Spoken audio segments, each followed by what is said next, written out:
और आज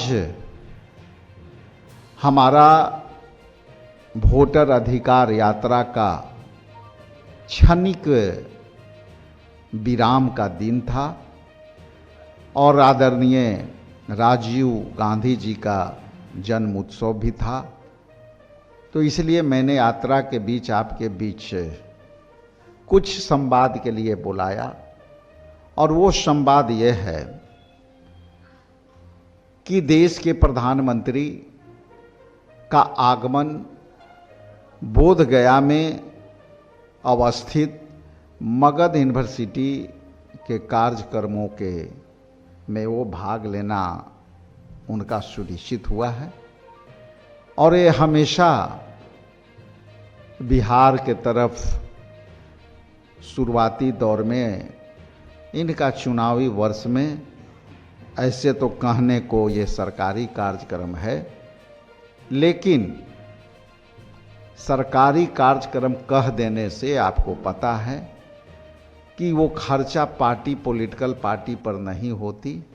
इसलिए सरकारी कार्यक्रम के नाम पर मगध यूनिवर्सिटी के एक कार्यक्रम में आ रहे हैं ऐसा बताया गया है, लेकिन ये चुनावी कार्यक्रम होगा ये भी जो है आपको समझ में आ जाएगी उनके भाषण से, उनकी वादा से।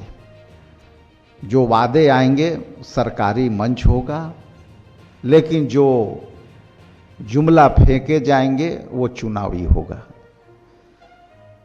आपको स्मरण कराना चाहूँगा और आपको स्मरण भी होगा और इस आलोक में आपके बीच में ये कहना चाहता हूँ कि प्रधानमंत्री जी 2015 में एक महती कार्यक्रम में उन्होंने यहाँ आया था और वो कार्यक्रम के नाम था बोध गया में पर्यावरण चेतना सम्मेलन।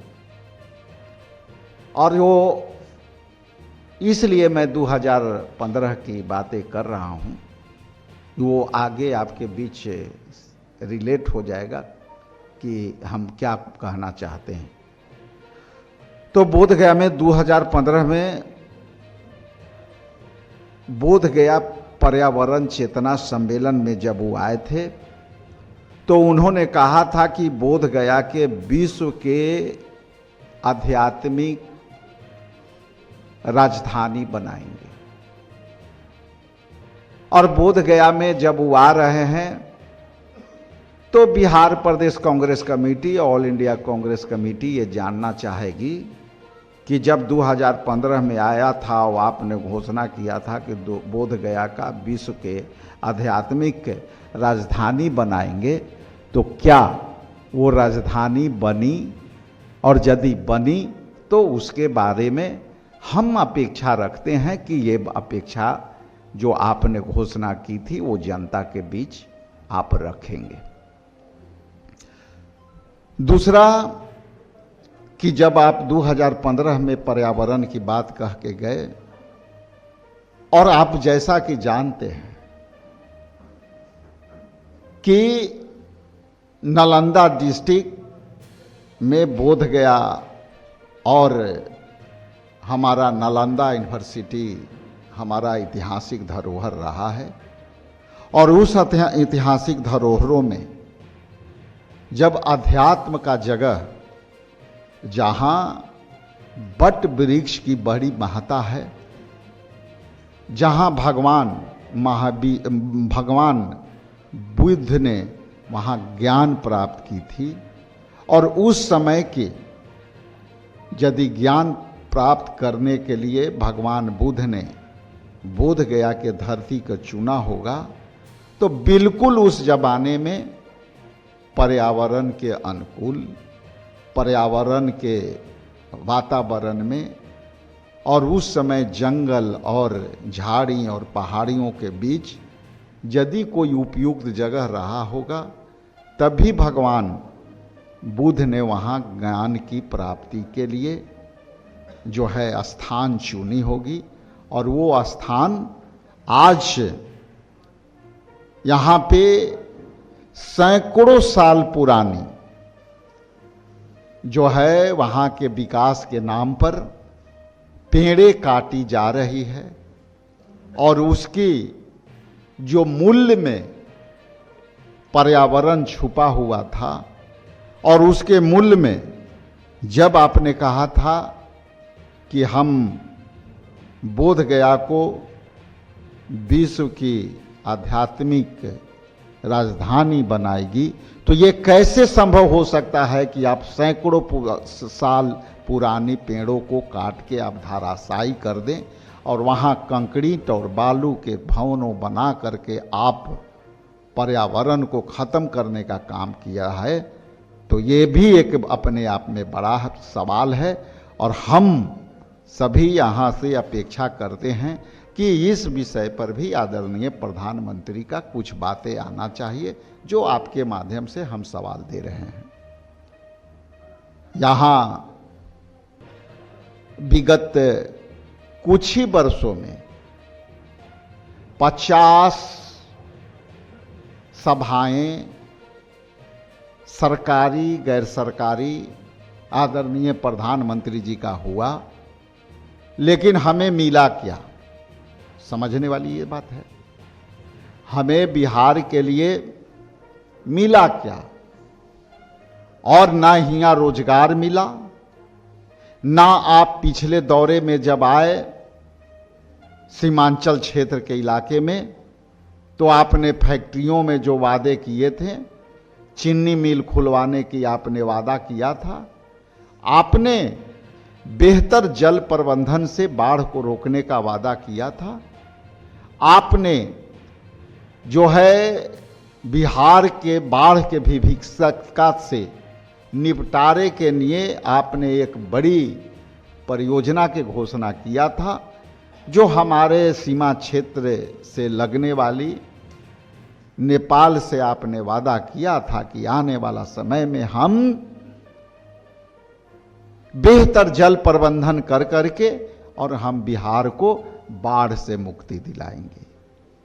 तो इस पर भी हमारा सवाल है कि आ रहे हैं आदरणीय प्रधानमंत्री जी, तो इस पर भी हमें उत्तर कुछ मिलेंगे।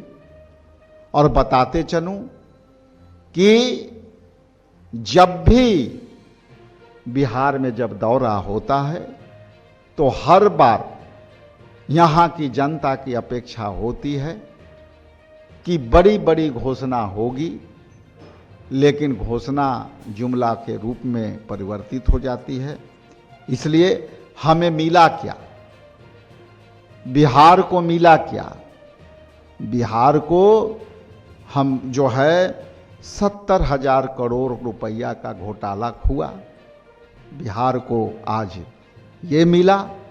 और SIR के नाम पर बिहार में आपने वोट चोरी करने का भी जो है सिलसिला शुरू किया, और ये बिहार के लोग के सीने पर ये एक बड़ी दर्द के समान आपने छोड़ा है, चाहे वो 70,000 करोड़ का घोटाला का है। इस पर हम लोग सरकार का वक्तव्य का इंतजार कर रहे हैं। और दूसरा, बिहार में गहन भोटन पुनरीक्षण का काम जो हुआ है, अभी आदरणीय राहुल गांधी जी के नेतृत्व में, इंडिया गठबंधन के नेतृत्व में हम लोग सारे लोग बिहार के दौरा कर रहे हैं। और जो आशंकाएं विपक्ष ने आपके माध्यम से लगातार कहते आई है कि एक बार जिसका नाम कटेगा उनकी नाम जोड़ने में प्रमाण नहीं जुटेगा, आज सीधे तौर पर वो देखना शुरू किया है और मिल रहा है। इसलिए राहुल गांधी जी ने जो कहा, आज प्रमाणिक तौर पर वो पूरी सच्चाई सामने आ गई है। इसलिए आज का जो विषय था, हम आपके बीच बड़ी ही सरलता से, हम बड़ी ही विनम्रता से, ये जो भी सवाल है हम आदरणीय प्रधानमंत्री जी के उस वक्तव्यों का इंतजार करेंगे जो हमारा ऐतिहासिक धरती बोध गया के धरती पर कम से कम ये उम्मीद और अपेक्षा जरूर रखते हैं कि वहाँ जो भी बोलेंगे सच के सिवाय कुछ न बोलेंगे। बहुत बहुत धन्यवाद। Thank you. आदरणीय बिहार प्रदेश कांग्रेस कमेटी के अध्यक्ष राजेश राम जी, मंच पर बैठे हुए हमारे प्रेमचंद मिश्रा दुबे जी ऑल इंडिया के, और प्रेमचंद मिश्रा और भाई दुबे, मोतीलाल जी, राजेश राठौर जी, संजीव जी तथा हमारे पत्रकार बंधु, हम उम्मीद करते हैं कि हमारे अध्यक्ष जी तो सब विस्तार रूप से आपको बता ही चुके हैं और इसमें बहुत ज़्यादा कुछ कहने को नहीं है। ये दुनिया जानती है कि बिहार में आते हैं जब भी प्रधानमंत्री अच्छे अच्छे जुमला छोड़ के चले जाते हैं और उसके बाद बिहार के लोगों को लग गया है कि जब भी आएंगे प्रधानमंत्री कुछ जुमला नया लेके आएंगे, और इसीलिए बीजेपी जो है भारतीय जुमला पार्टी है और कुछ नहीं, और वहाँ जुमला का भंडार है, जितना फेंक सको फेंको। लेकिन ये बिहार है, यहाँ के लोग पॉलिटिकल कॉन्शियस है। महात्मा गांधी यहीं चंपारण से अपना आंदोलन शुरू किए थे और महात्मा गांधी ने बिहार को ही चुना था। इसीलिए बिहार के लोग बेवकूफ़ नहीं हैं। एक आध बार भाषा में आ सकते हैं लेकिन बार बार बेवकूफ़ नहीं होने वाले हैं। और इनका जो लगातार इधर दौरा हो रहा है ठीक चुनाव के दरमियान होता है। अब बोलते हैं सौगात, अरे किस चीज़ का सौगात बोल रहे हैं आप? हमारा ही पैसा, जनता का पैसा, टैक्स का पैसा, वही आप जो है डेवलपमेंट के लिए बोलते हैं, लेकिन वो भी जो है सरजमीन पर ठीक से होता नहीं है। हमारा ही पैसा, हम जनता का पैसा ही का सौगात बोलते हैं, ये जनता का पैसा है। इसलिए ये सब जो है माने चुनाव के दरमियान ये सब बंद कीजिए। अब जनता को अपने तरीके से करने दीजिए। जो एसआईआर जो कर रहे हैं ये तो लगता ही है स्पष्ट। तो चुनाव चीफ इलेक्शन कमिश्नर जिसने प्रेस कॉन्फ्रेंस में कहा, नहीं लगता था कि चीफ इलेक्शन कमिश्नर बोल रहे हैं, लगता था कि बीजेपी का कोई प्रवक्ता बोल रहा। अरे आप अपोजिशन के इतने लोग एसआईआर के बारे में बोल रहे हैं, पार्लियामेंट नहीं चलने दे रहा, और उसके बाद जो है आप जो है एक तरफा जो है अपना खाली बयान किसी के इशारे पर बोल के चले गए। तो इसीलिए हमारे राहुल गांधी जी यात्रा निकाले हैं बिहार में, इसका ज़बरदस्त रिस्पांस हो रहा है। हर जगह आप ही लोग बता रहे हैं, प्रेस में आ रहा है कि बहुत ज़बरदस्त रिस्पांस मिल रहा है। और इस बार जो है बिहार का चुनाव जो है, इस बार परिवर्तन का आंधी चल रहा है और परिवर्तन होकर रहेगा। बस इतना ही मुझे कहना है, बाद बाकी विस्तार रूप से अध्यक्ष जी कह चुके हैं। धन्यवाद। साथियों, आज सौभाग्य का विषय है कि भारत माता की अमर आत्मा के साथ एकात्म हुए राजीव गांधी जी आज भी हमारा मार्ग प्रशस्त कर रहे हैं। मैं संक्षिप्त में बताना चाहता हूं कि जो गौरवशाली और वैभवशाली विरासत की हमारी वसीयत है, वो इस देश के प्रशस्त मार्ग के लिए अग्रणी भूमिका निभा रही है। चाहे पंडित नेहरू का आधुनिक भारत के निर्माण में योगदान हो, इंदिरा जी का, लाल बहादुर शास्त्री जी का क्रांतिकारी भारत के विकास का स्वप्न हो, चाहे वो प्रीवी पर्स हो, चाहे वो जमींदारी का उन्मूलन हो, चाहे बैंकों का राष्ट्रीयकरण हो। उसके बाद हमने एक दौर देखा राजीव गांधी जी के समय, जिनके 4-5 बड़े कदमों ने देश को दिशा दी। वो कदम थे कि नौजवानों को भारत का भाग्य विधाता बनाकर 18 वर्ष की आयु में वोट का अधिकार दिया। वो 61th और 64th कॉन्स्टिट्यूशनल अमेंडमेंट, जिसमें महात्मा गांधी के ग्राम स्वराज के सपन को साकार करने के लिए उन्होंने कदम बढ़ाया। संचार, जैसा कि अध्यक्ष जी ने बताया कि संचार क्रांति का सूत्रपात उन्होंने किया, तो एक दिशा दी। उसके बाद सोनिया जी, मनमोहन सिंह जी ने अधिकार संपन्न भारत की बुनियाद रखी। वो चाहे मनरेगा के तहत काम का अधिकार हो, चाहे 15 करोड़ किसानों को उनकी जमीन का अधिकार हो, चाहे शिक्षा का अधिकार हो, सूचना का अधिकार हो। अब राहुल गांधी जी, सामाजिक न्याय के पुरोधा ने एक बड़ा कदम उठाया है। उन्होंने कहा कि जो समाज के अंतिम पंक्ति में खड़े हुए लोग हैं वो इस देश के ध्वजवाहक बनेंगे, और उसका प्रतीक आपके सम्मुख राजेश राम जी के रूप में मौजूद है। तो अब नेतृत्व राजेश राम जी के हाथों में राहुल गांधी जी ने सौंपने का मानस बना लिया। हम सब पीछे और साथ उनके चलेंगे। लेकिन दो बेहद महत्वपूर्ण बातों पर मैं आपको प्रकाश डालकर अपनी बात को समाप्त करूंगा। मैं आपके स्मृति पटलों को चिन्हित कराना चाहता हूं। जब भारत का संविधान अंगीकार किया गया 26 नवंबर 1949 को, तो 25 नवंबर को संविधान सभा में बाबा साहब अंबेडकर का भाषण सबको सुनना चाहिए। ऐसा लगता है कि बाबा साहब ने आज ही के दिन के लिए वो भाषण अपना कहा। उन्होंने कहा, और मैं उस भाषण का सार सिर्फ संक्षिप्त में बताता हूं। उन्होंने कहा, ऐसा नहीं है कि भारत पहले आजाद नहीं था, लेकिन उसके बाद हम गुलाम हुए, और आजाद भारत के लिए मुझे 3 चिंताएं सताती है। एक, भविष्य के भारत में कोई अधिनायकवादी नेतृत्व ऐसा आ जाए जिसमें हम अपनी संस्थाओं की स्वतंत्रता उसके चरणों में रख देंगे, तो हम फिर गुलाम हो जाएंगे। अगर कोई ऐसा नेतृत्व आ जाए जो जनता की अपेक्षा मुट्ठी भर धनपतियों के लिए काम करेगा, तो फिर हम गुलामी की ओर बढ़ जाएंगे। उन्होंने कहा कि अगर कोई नेतृत्व ऐसा आ जाए जो संस्थाओं पर अतिक्रमण करने वालों को ही अपनी सत्ता सौंप देगा, तो फिर हम गुलाम हो जाएंगे। तो 3 जो चिंताएं थी, ऐसा प्रतीत होता है कि आज के लिए कही। और अंतिम बात कहना चाहता हूं कि 15 जून को जो संविधान सभा में उनका भाषण है 1949 का, वो भी सबको पढ़ना चाहिए। 14 और 15 जून को, जब भारत के चुनाव आयोग के गठन के लिए पहले आर्टिकल 289 था, उसके बाद वो 324 हुआ।